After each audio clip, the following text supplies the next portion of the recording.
Hello and welcome to another video.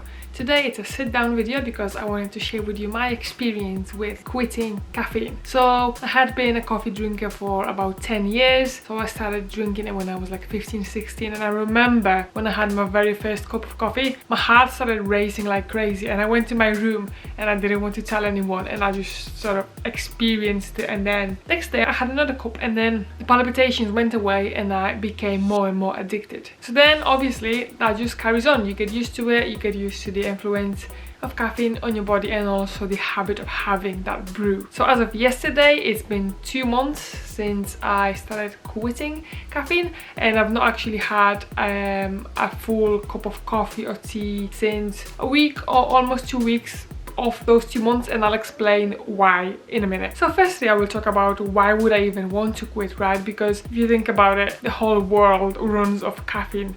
If you're working in an office, there's always brew rounds going, someone's making a coffee, people have multiple cups of coffee or tea throughout the day. Well, it's like that in any working environment, really. You need your coffee, and there's also some evidence that it may be actually good for you, but I just didn't like the idea of being constantly stimulated and having to rely on it to have a good life, because I was just like any typical coffee drinker. Like in the morning I would get up and I just wasn't really feeling myself until I had a cup of coffee. I was irritable and just tired and not fully there in my head until I had my first cup of coffee, and then throughout the day it was like that.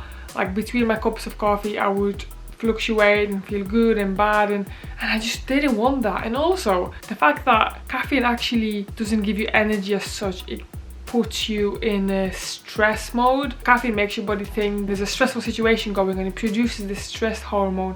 That's why you are more alert and awake when you've had a coffee, because your body thinks you're in danger and you need to react, or there's something else going on where you need to be super alert. And I don't want that. I want to be naturally good at thinking and doing work and all that. So that's why I wanted to quit. And now the first time I tried it was last year at one point in the summer, and I went cold turkey and just stopped drinking coffee altogether, and I think I lasted about a week or two. So I had terrible side effects. I had a horrible headache, like it was so bad. I struggled to think and focus. I just gave up and I had my first cup and then went back to drinking coffee altogether. But since then I watched a couple more videos and it was still on my mind, and then the method came to me. So I didn't come up with it, I saw it in somebody's video. I'll put the link down below. But yeah, this guy was saying about this method where on the first day you drink the full amount of coffee you would normally have, and then next day you mix some decaf into it and then you gradually reduce it. It's all taken 11 days for me, and the weighing off caffeine method, it had 5 teaspoons of coffee as the daily intake. Now I don't think I was using that much of coffee, but I just wanted to go with it. So what I did was just to make it easier, just to make the maths easier than trying to work out my own way of it. So I started with 5 teaspoons of coffee, and I had that in like a little container, and I would just use it throughout the day. So I had my first coffee at home, and then I would take that with me to work and then dose myself coffee out of that. And then the next day it was 4.5 teaspoons of regular coffee and half a teaspoon of decaf, and then that continued on until day 11, where it was just 5 teaspoons of decaf and no regular coffee at all.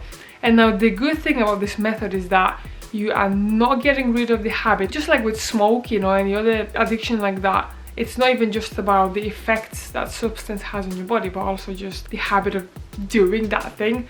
So with this method you are still drinking your coffee, so your habit is satisfied, but also because you are gently reducing the amount of caffeine in your system, you shouldn't experience really bad side effects. The worst thing is probably the headache and the lack of focus. So now I'm going to be honest, and it wasn't easy even with this method. So this method was really good, and you could always go on one dosage for 2 or 3 days if you start feeling side effects. I did it all the way through from day 1 to 11, but it wasn't easy. So I didn't have a headache, but I did experience some lack of focus and just like not feeling fully myself. I was really committed and I really wanted to go through with it, so I carried on, and I knew it would get better. In a couple of weeks or in a month I will feel amazing without any caffeine. So I really wanted to get to that stage, and eventually I did, and it was quite hard, especially like I had a couple of trips to go when you go in the car, and normally like when I stop at services notice, I would grab a coffee, but I couldn't really do that, so I would get decaf. So whenever I was in a situation where I would buy a coffee, I just went for decaf. And I think that the main reason why I had the very light side effects was the psychological aspect of it. I knew I was taking something away from myself, so naturally I felt like something wasn't quite right and something was missing, despite having my cup of coffee anyway, which was just less and less caffeinated. So now it's been 2 months. I am still on decaf. I still have a cup of coffee in the morning. I just can't not have it, but it's fully decaf. And then I bought some decaf tea as well. I like to have a cup of tea in the evening with some honey and milk. I've not really tried to battle that because it's decaf, so I've achieved what I wanted to achieve, and I quite enjoy my morning cup of coffee and my later on cup of tea. So now let's go over the positives of successfully quitting caffeine. So I have to say I have been really surprised with how it's been. So the main thing, which started a few weeks ago, I didn't have to wait for it for 2 months, was just I get up in the morning and I'm ready for the day. I have the energy because I slept, I'm rested, I'm ready to go, and I'm ready for the day. And I don't need to wait until I have my coffee. I'm just feeling good in the morning. And it's also great because I am not grumpy anymore in the morning.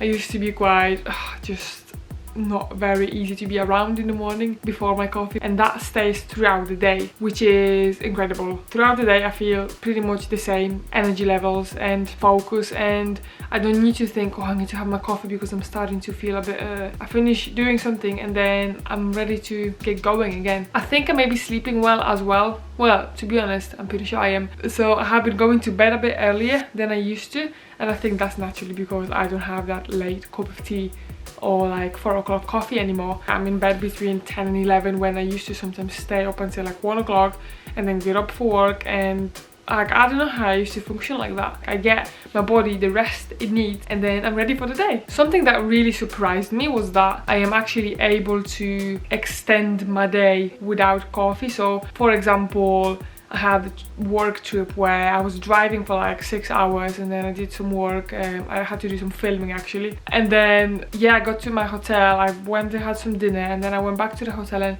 I just felt like I might as well do some more work. So I got on my laptop and then it was like 10:30. And that's when I started to feeling like, oh, that's enough, like I should switch off. But I found it amazing, like I didn't have any coffee and I was able to keep going. I had a really long day, and that happened like in other situations as well. I went to a wedding, and I was in Poland actually, where I'm from, and weddings there they go until like early hours in the morning, and I was able to stay up and dance and laugh and talk to people, and I didn't need any coffee. Normally people have like multiple cups of coffee and tea throughout the night to stay awake and keep dancing, but I didn't need that. I was fine. I find that quite amazing that in your body, in your system, there is that capacity to keep going even if you're tired, and just crack on and stay up late if you need to without coffee. You just need to find it and try it and experience it for yourself, but I find it amazing. So now the question, or do I think I will ever go back to drinking caffeine? Nope. Well, at least I think I won't, because there's just no point. I have all the energy and alertness I need